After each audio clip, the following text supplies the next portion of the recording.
Okay, magandang umaga po sa bawat isa and Happy Lord's Day. Ako po ay nagagalak na nandito po ang bawat isa. And this Sunday po, mag-start po tayo ng another book ng New Testament, which is the book of Titus. Open your Bible in the book of Titus. Titus. Babasahin ko po yung chapter 1 verse 1. Sundan po ninyo ako sa inyo pong mga Bible and then we'll see. Magkakaroon po tayo ng dalawang installments ng introduction ng book of Titus today and the following Sunday. Bago po natin pag-aralan yung bawat verses ng book of Titus. Titus chapter 1 verse 1, Paul, a servant of God and an apostle of Jesus Christ, according to the faith of God's elect and the acknowledging of the truth, which is after godliness. Shall we pray? Ama naming Diyos na makapangyarihan sa lahat na nasa langit, kami Panginoon ay nagpupuri at nagpapasalamat na kami Panginoon ay nasa church. Salamat sa pag-iingat na ibinigay niyo po sa amin. Salamat Ama dahil meron po kaming inyo pong salita na pwede namin pag-aralan at ma-discover namin ang inyo pong kalooban. We pray na patawarin niyo po kami sa aming pong mga kasalanan. I pray Panginoon na bigyan niyo kami ng understanding ng book of Titus so that we can discover ang mga truths ng Scripture, especially in relation sa evangelism, so that we can apply these truths in our life. I pray, nakabagan niyo kami at kaawaan. In Jesus' name we pray. Amen. Now, ang ating pong panahon right now, I'm talking about the Christianity and specifically mga Baptist churches. There are many errors on how churches today perform the Great Commission. Marami pong problema kung paano ang mga churches today ginagana po ang evangelism or yung utos ng Panginoon na i-preach ang gospel sa bawat isa. At isa pong problema na dinidil ng Book of Titus, which is yung tema po ng Book of Titus, na ipinakita po sa atin ni Titus na ang church planting is the goal of evangelism. That's right. Yeah. Kung ang isang tao ay halimbawa bilang mananampalataya, if we're going to lead our classmate to the Lord, and that classmate professed that he believed on Christ, and that classmate repented of his or her sin, it's not the end. Yeah. Hindi tapos po doon ang evangelism duty ng mananampalataya. No?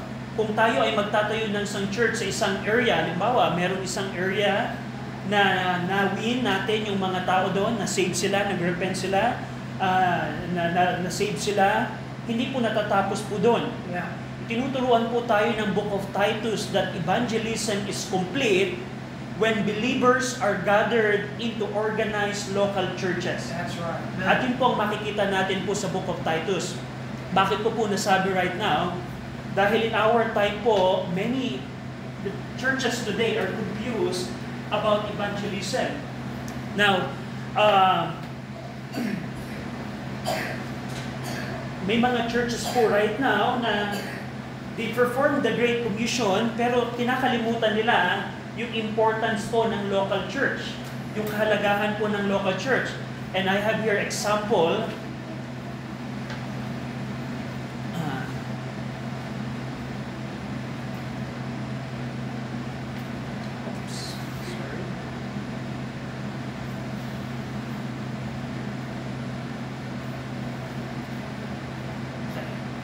So, meron po ako ditong example ng isang church dito po sa Pilipinas na napakalaking church sa Pilipinas na during the pandemic, nagkaroon sila ng program to evangelize and that's a good thing po. Even during the pandemic, they evangelize a lot of people. But ang kanilang naging program is during the pandemic, during the lockdown, you need to may they have a question, are you 100% sure of heaven? There's nothing walang problema po dyan. And then, they presented the truth that all men are sinners. That's true. The second thing, they presented the penalty of sin. We preach also like that. We tell to the people na ang tao ay makasalanan at merong kapahamakan ng kasalanan. That's good. And our sin, death, has been paid ng ating Panginoong Kristo. And we also preach like this, that real salvation is in Jesus Christ alone. And after that, they encourage the people to pray this kind of prayer, na the sinner's prayer. And after that, they give assurance of salvation. Now, marami pong problema po dito because una, ang Pilipino po ay average na mga Pilipino, they don't know who Christ is. Yeah. They don't know what sin is. Yep. They don't know what it means Christ died for sin. Hindi nila alam yon. And without understanding those things, you cannot believe the gospel. That's right. And that's one of the problem. Pero ang gusto ko pong problem na i-highlight sa kanilang evangelism po dito is after you pray that kind of sinner's prayer, you call their hotline so that they can count ilan ang na-save, quote-unquote, in this kind of program. And as of, for 24 weeks, they have 31,000 na nag-gather that they said that they become saved. Now, ang gusto ko pong i-highlight po dito, of course, we're not sure if those 31,000 are really saved. Yeah. Most probably not. Yeah. Most probably not. Pero ang gusto ko pong i-point po dito, na kung mag-i-evangelism po tayo, and by the way, ito pong 31,000 ito, I don't know what kind of follow-up they do, Yeah. but it's just there. Meaning, pagkatapos mong mag-call ng hotline, and that's all. No, that's not the way of evangelism that the scripture is telling us.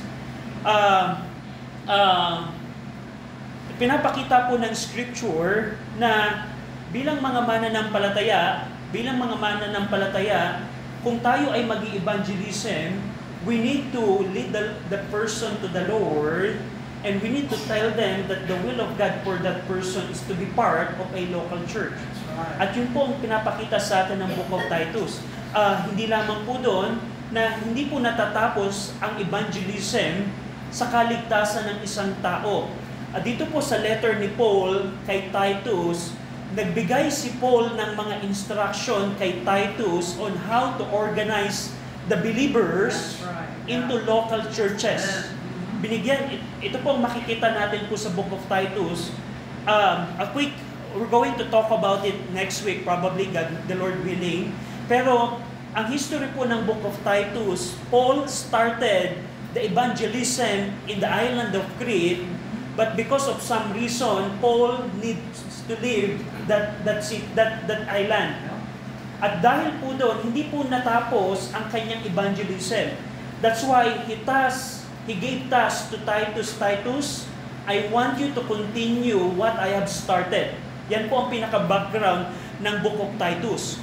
At dito, nagbigay Paul ng maraming instruction kay Titus, these are the things that you need to do. Makikita niyo yan sa chapter 1 verse 5 hanggang chapter 3 verse 3, which we're going to talk about. Pero gusto ko pong makita po natin, kung i-examine kaya natin ang way ng evangelism ni Paul, ina-highlight ba niya ang importance ng local church sa isang mananampalataya? Go over, for example, in Acts 9. Titingnan natin po si Apostle Paul. Ano po yung pattern niya ng evangelism? In Acts chapter 9, verse number 26, Acts chapter 9, Acts 9:26. Acts 9:26, ito po yung mga panahon na si Paul ay umalis ng Damascus dahil po sa persecution. In verse 26 says, "And when Saul was come to Jerusalem, he essayed to join himself to the disciple, but they were all afraid of him and believed not that he was a disciple." Dito po si Paul ay naging church member ng Jerusalem Baptist Church. Verse 31, then had the churches read throughout all Judea and Galilee and Samaria, and were edified and walking in the fear of the Lord, and in comfort and Holy Ghost were multiplied. Verse 30, Acts 9:30, which when the brethren knew, so tinanggap na po sa church membership si Paul. Basahin niyo po yung mga previous verses. Pero gusto ko pong ma-highlight dito, they brought him down to Caesarea and sent him forth to Tarsus. Nung si Paul po ay naging church member ng Jerusalem Baptist Church, pinadala ng Jerusalem Baptist Church si Paul as missionary sa Tarsus. And tingnan niyo po ang Galatians 1:21. Galatians 1:21. Binanggit niya din ito sa sulat niya sa mga Galatian churches. Galatians 1 verse 21. So tinitingnan po natin, ano kaya ang pattern ng evangelism ni Paul? And gusto kong i-highlight dito na binibigyang importansya ni Paul ang pag-organize ng local church.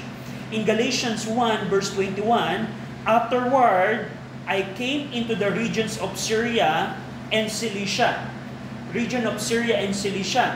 And go over in Acts 15:41, Acts 15:41, so pagkatapos pong ipadala ng Jerusalem Church si Paul sa Tarsus or sa Cilicia or Syria, meron pong naging 10 taong years na pag-i-spend doon si Pablo.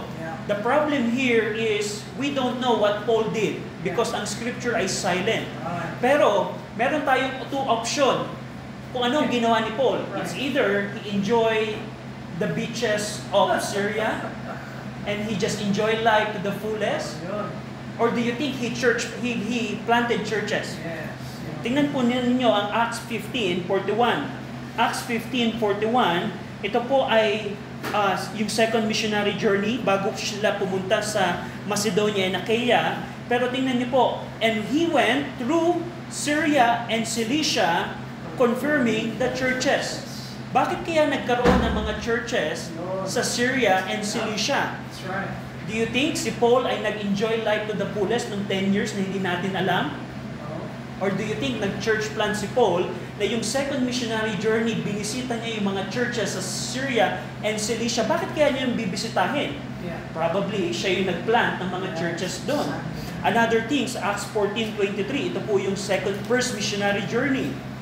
So may mga churches na establish sa silent years ni Apostle Paul. In Acts 14:23, Acts 14 verse number 23, ito na po yung conclusion ng first missionary journey. And Luke says, and when they had ordained, that is Paul and Barnabas, and when they had ordained them elders in every church, and had prayed with fasting, they commended them to the Lord on whom they believed. Yung way po ng pag-ordination ng elders sa church, ito po yung act of organizing the church into a body, the local body. Nung first missionary journey, nag-organize siya ng mga churches. Nung silent years ni Paul, nag-organize siya ng mga churches. At ito pong pattern na ito po ay lagi niyong makikita kay Apostle Paul. You can examine yung mga later life ni Apostle Paul. So, kung i-examine natin ang life ni Paul, the way he evangelized, hindi po niya kinakalimutan ang pag-organize ng church. And go over in Matthew 28. Go over in Matthew chapter 28. Ito pong pattern na ito po ay base sa Great Commission na binigay po ng ating Panginoong Jesucristo. In Matthew chapter 28, verse number 18 to 20, and Jesus came and spake unto them, saying, all power is given unto me in heaven and in earth. Go ye therefore and teach all nations, baptizing them in the name of the Father and of the Son and of the Holy Ghost, teaching them to observe all things whatsoever I have commanded you, and lo, I am with you always, even unto the end of the world. So ito pong Great Commission to make disciple, yung po yung teach all nation, ay magagawa natin kung tayo ay mag-go, kung tayo ay magbabaptize, at tayo ay magti-teach to observe all things.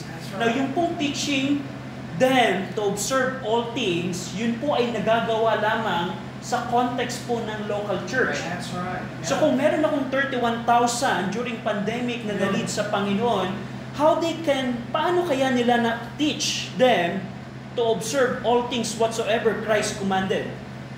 And that's the problem. Kung wala ang local church sa isang tao na nilid natin sa Panginoon. I remember, noong 2019, we visited the biggest church in Cebu,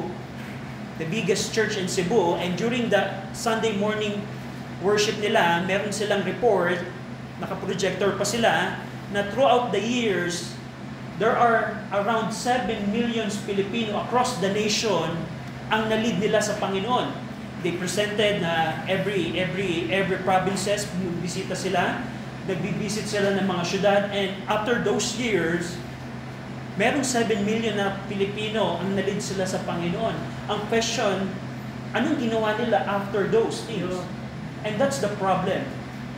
Na ang Book of Titus, tinuturuan tayo bilang mga mananampalataya na merong duty to perform the Great Commission, na ang evangelism ay hindi ay kumpleto kung merong church ang tao na nalid natin sa Panginoon. Kung sila ay magiging kabahagi ng church, yung tao na nilid natin sa Panginoon. That's the Book of Titus. Yan ang tinuturo ng Book of Titus. Na ang church planting is the goal of evangelism. So, we're going to talk about that later on. But tingnan muna natin yung Titus 1:1. Tingnan natin, sino ang nagsulat, by the way, ng Book of Titus? Mapapansin nyo, Paul, a servant of God, and an apostle of Jesus Christ. So, very clear, in-identify po ni Paul ang kanyang sarili ng author, the human author ng Book of Titus. Now, sino kaya itong si Paul? Sino kaya itong si Paul? Magkaroon lang tayo ng quick background kung sino itong taong ito na nagngangalang Apostle Paul. So ito pong chart na ito po ay rough estimate na naging buhay po ni Pablo. Na meron siyang around 28 years na buhay bago siya na-save. That's just a rough estimate. That's not dogmatic, by the way. But at the age of 28, probably 28 to 30, nakita po niya ang ating Panginoong Kristo sa road of Damascus, Acts chapter 9, at doon po siya na-save. So ito po yung high-level view ng buhay ni Paul. Early years, meron siyang 28 years. At pagkatapos po noon, we can divide ang life ni Paul, una, sa kanyang early ministry. Ano yung early ministry? Makikita niyo siya na naging member siya ng church at Damascus. Binabtay siya ni Ananias. At nagkaroon siya ng time to go to Arabia. So maraming nagsasabi, si Paul, he just prayed there and gumawa ng mga contemplation or mystical thing. No, it's not. Paul went to Arabia to preach the gospel. And he went back again to Damascus and he became a member of the church ng Jerusalem. And he spent most of the years sa Cilicia and Syria. We're going to see those region later on. Pero dito po sa dito po sa point na ito, we know sa narrative ni Luke sa Book of Acts, tinawag po siya ni Barnabas at sabi ni Barnabas kay Paul, tulungan mo ako, pumunta tayo dito sa Antioch. At nakikita natin yung Acts 13, yung continuation ng account na ito. So meron kung ito-total po natin yung from the time na na-save si Paul, bago po ang first missionary journey, ito po yung division na ito, merong 14 years. And most of those years, wala po tayong detalye from the scripture.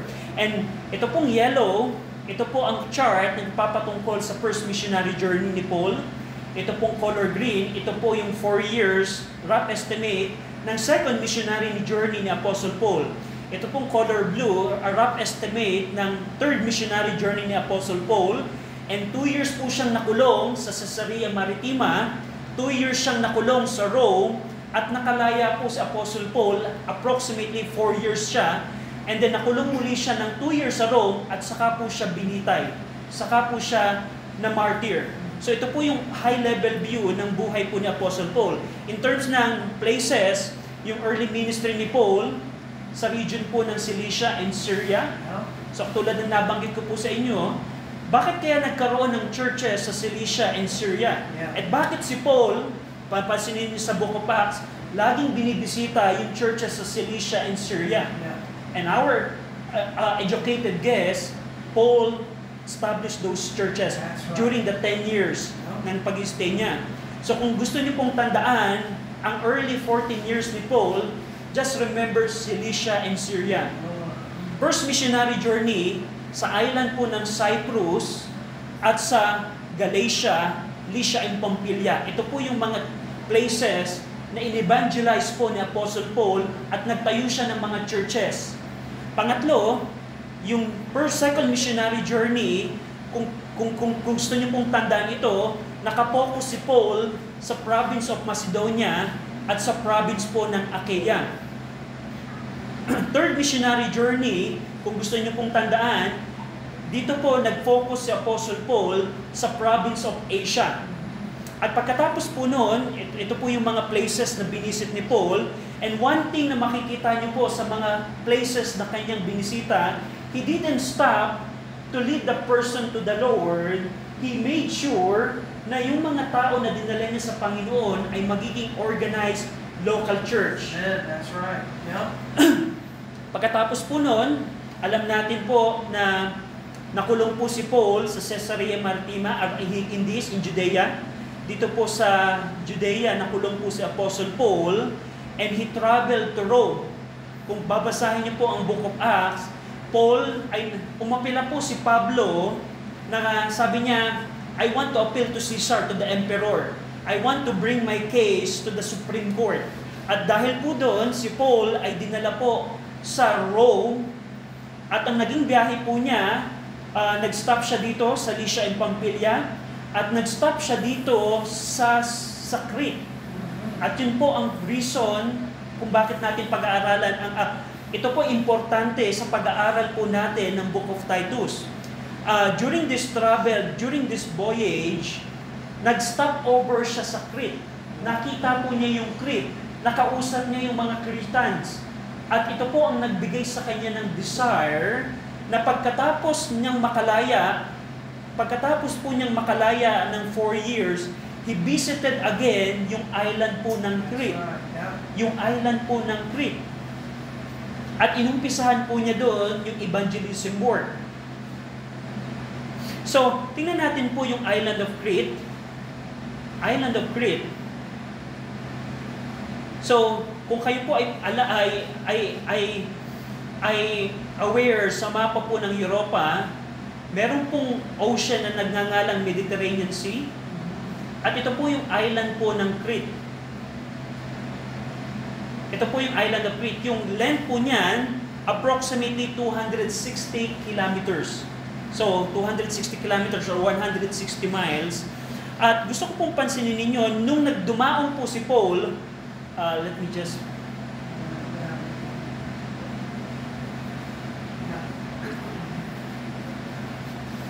Sorry.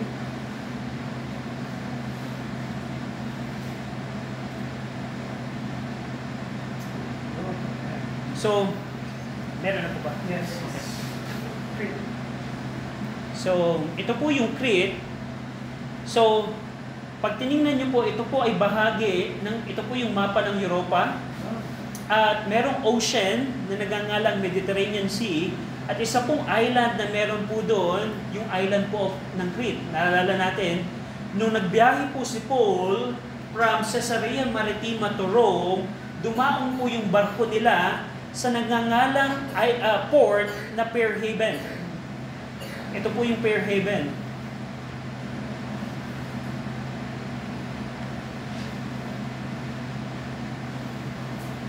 Let's see. So ito po yung port na dinaungan ni Apostle Paul. Dito po yung mapa, at dito nagkaroon ng conversation yung captain yung may-ari ng barko, huwag na tayong tumuloy kasi nag-appear ang Panginoon, magkakaroon tayo ng panganib, huwag na tayong tumuloy. At we know the story ng Acts 27, tumuloy pa rin sila. Pero dito po, ang gusto ko pong tandaan natin, at this part ng buhay po ni Paul, na obserbahan niya ang mga Cretans. At kung mapapansin niyo po, go over in Titus chapter 1, Titus chapter 1, Titus chapter 1. So anong nangyari po dito? Pagkatapos po ng voyage ni Paul, nakulong siya ng 2 years sa Rome, at pagkatapos niyang makulong ng 2 years, nakalaya po si Apostle Paul. At pagkatapos po niyang lumaya, si Paul po ay bumisita sa Colossae, bumisita siya sa Ephesus, bumisita siya sa Macedonia, probably nakarating siya ng Spain because sinabi niya sa Book of Romans, I want to go to Spain, and probably na-fulfill niya yon. Pero isa pong island na binisita po ni Paul, ang island of Crete. Dahil sa kanyang experience sa pagdaong dito, nagkaroon siya ng burden to share the gospel sa island ng Crete. At sa Titus chapter 1, tingnan niyo po ito, sabi ni Paul kay Titus, For this cause, left I thee in Crete, that thou shouldest set in order the things that are wanting. So pinapakita ng Titus 1:5 na napilitan si Apostle Paul na umalis ng island of Crete for some reason. Pero hindi niya iniwan yung mga believers sa Crete without the local church. Ang sinabi niya, Titus, iniwan kita dito sa Crete upang i-organize mo ang mga churches sa bawat syudad. Mapapansin nyo? Right. And ordain elders in every city as I had appointed thee. Binanggit niya dito yung mga every city. Ano kaya yung mga cities na tinutukoy po dito ni Paul? Of course, kung ako si Titus, sinabi sa akin ni Paul, I need to establish churches in every city. Ano yung mga cities po nung time ni Paul? Meron pong city na nagngangalang Gortina. Ito po yung capital ng Crete. Meron pong island na Knossos.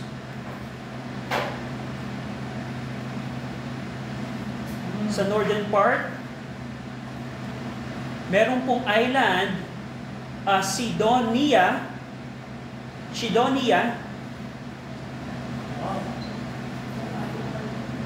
Meron pong city na Litus.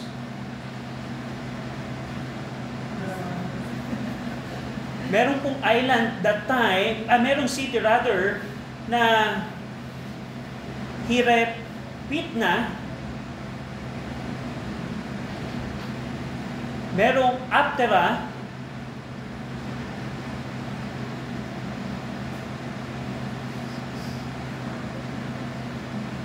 Merong city of Phoenix.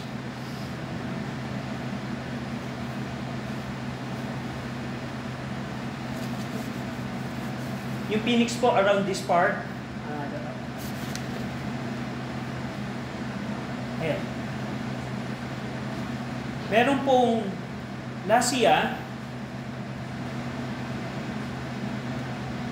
which is ito po, Lasea. Merong city ng Cape Salmone. And last city, nung time ni Paul, city of Sacro. So kung titingnan po natin, when Paul said to Titus, I want you to organize churches in every city by appointing elders. Do you think it's an easy task for Titus? Do you think na madali ito? So ang assumption po natin dito, when Paul visited the island of Crete, he was able to evangelize these cities. Yes. He was able to evangelize the city. Pero, for some reason, kailangan niyang umalis na hindi pa niya na-organize yung mga churches sa mga cities na ito. Kaya ang Book of Titus, sinulat na to para kay Titus in order to give instruction, Titus, I want you to continue what I started. I want you to organize churches because I know ang Great Commission ay hindi natatapos, ang evangelism ay hindi natatapos leading a person to the Lord. Yeah. They need an organized local church. At yan po ang Book of Titus na makikita po natin. And one thing na gusto ko pong i-highlight po dito, kung anong klase pong tao or island ang island of Crete. Of course, nakita na natin po yung mga city po dito. Yung go over in Acts 2:11, in Acts chapter 2, verse 11, during the day of Pentecost, may mga Cretans po that were present in Jerusalem and heard the preaching of Peter. And probably some of them got saved. In Acts 2:11, Acts chapter 2, verse number 11, Greeks in Arabia, we do hear them speak in our tongues the wonderful words of God. So nilista ni Luke dito, sino yung mga in attendance nung day of Pentecost. And some of them ay mga galing sa island of Crete dito. At dahil sila'y na-save, they take the message of the gospel probably to the island. At dito sinasuggest na itong mga tao sa Crete, meron silang concept na kung sino yung tunay na Diyos. Pero tingnan niyo po kung anong klaseng tao kaya ang mga nakatira dito. Go over in Titus 1:12. Go over in Titus 1:12. Go over in Titus 1:12. Basahin po natin ng sabay-sabay. Titus 1:12. Ready? Read. One of them says, even a prophet of their own said, the Christians are always liars, evil beasts, slow-witted. So, dinescribe ni Paul kung anong klaseng mga tao ang nakatira sa island po na ito. Siguro, dalhin po natin ito in application, may mga tao na kaibigan tayo na madaling ilid sa Panginoon. It seems na parang we would like to lead that person to the Lord. Pero kung ang tao kaya ay isang salbahe, kung isang tao kaya ay masama, meron ba kaya tayong exemption na kung dahil ang tao ito ay hindi natin gusto, wag na natin itong ilid sa Panginoon? No, we don't have that kind of exemption. At in fact, yung mga tao sa Cretans, dinescribe ni Paul ng isang poet nila isang poet nila na nagngangalang Epimenides, na sabi niya, ang mga Cretans, yung mga tao nakatira dito sa island na ito, they are liars. They like to falsify. Sasabihin, kung halimbawa, merong sasabihin silang statement, you're not sure kung tama at tunay ang sinasabi ng mga taga-Cretans. Ano pa? They are evil beasts, meaning they act like a wild animals. At pangatlo, they are slow bellies. Pag sinabi kong slow bellies, lazy glutton. Hindi lang sila nagtatrabaho, pero sila pa ay gluttons, meaning kain to the point na hanggang mabusog sila at hindi pa sila natatapos. Now, ang tanong, since ang mga tao dito ay mga liars, mga evil beasts and slow bellies, do you think they need the Lord Jesus Christ? Yes. At yun po ang isang challenge para kay Titus. At isa ding makita natin dito, yung merong isang Greek verb na naging popular, na ang meaning ay kritizein, na ang ibig sabihin noon ay to act like a Cretans, magsinungaling ka. So, kilala ang mga Cretans sa pagsisinungaling. Ano sasabihin nila? Parang ganito po. Sasabihin ng isang taga-Cretans, nakita ko yung pangyayari na yun, pero you're not sure kung yun ay totoo o hindi. Ganun pong klase ang mga tao sa Cretans. Pero kahit ganun pa man, isang bagay na mapapansin natin kay Apostle Paul, handa siyang i-preach ang gospel kahit kanino. Now, bilang application po para po sa atin, yung pag-share ba natin ng gospel, ito ba ay para lamang sa mga kaibigan natin? Kung yung kaaway natin, meron kang kapitbahay na kaaway mo, sasabihin natin ba, hindi niya kailangan ng Panginoong Kristo? So, isang bagay na makikita po natin dito, bilang mga mananampalataya that we're commanded to preach the gospel to every nation, sa bawat tao, sa bawat people group, wala po tayong choice kung sinong pipiliin natin. Bilang application, lahat ng tao na makikita natin, makakasalumuhan natin sa ating buhay, we need to have an attitude, a burden, a desire to share the gospel sa mga tao yun. Whether sila ay Cretans, whether sila ay hindi Cretans. So, dito, pagpapatuloy natin po next week, kung yung introductory message natin about the book of Titus, especially sino ba si Titus? We were not able to include Titus today, but I'll include it next week. Kung sino ba si Titus? Pero gusto ko pong bigyang diin sa inyo kung gaano po kahalaga ang local church. Yes. Para kay Titus, kung kayo ay si Titus, look at the city. It's not an easy task na mag-establish ng mga churches po dito, pero ito po ang kalooban ng Panginoon. That's right. In our time po, gusto ko pong bigyang diin sa inyo na ang pag-aakay, ang evangelism na trabaho po natin, hindi po ito natatapos na maligtas lamang ang tao, masigurado niya na pupunta siya ng langit pagkatapos ng kamatayan. No. kalooban po ng Panginoon sa isang taong ligtas ay maging bahagi siya ng local church. Kung merong biblical church sa isang area, encourage natin siya na maging member ng church na yun. Kung walang biblical church sa isang area, we need to act para magkaroon ng organized local church, biblical church, sa area na yun. At yun ang tinuturo sa atin ng Book of Titus. Na si Pablo, hindi siya natapos. Hindi niya sinabi na, okay na ako dyan. Na-preach ko na yung mga gospel dyan. May mga natao na nasave. Bahala na sila. Hindi po ganan ang evangelism. Right. Hindi po ganan ang Great Commission. We have the duty to teach everything what Christ, teach to observe whatever Christ had commanded to us. Basically, from Genesis to Revelation. Paano na yun magagawa? In the context po ng local church. In the context of the local church. And we're going to continue yung introduction natin. We're going to talk about yung bukok. Sino si Titus? Sino pa si Titus? Bakit siya importante? Pangalawa, ano yung structure ng Book of Titus? So that when we go to chapter 1, we have enough background na as we study the Book of Titus. Shall we pray? Ama namin Diyos po na makapangyarihan sa lahat. Salamat Panginoon dahil nakita namin ang kahalagahan po ng Book of Titus, especially Ama, kung paano ang local church ay napakahalaga po sa isa pong Kristiyano.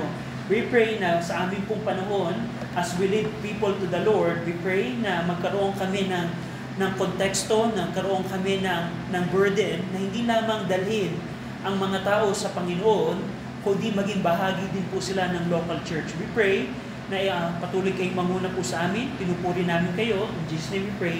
Amen.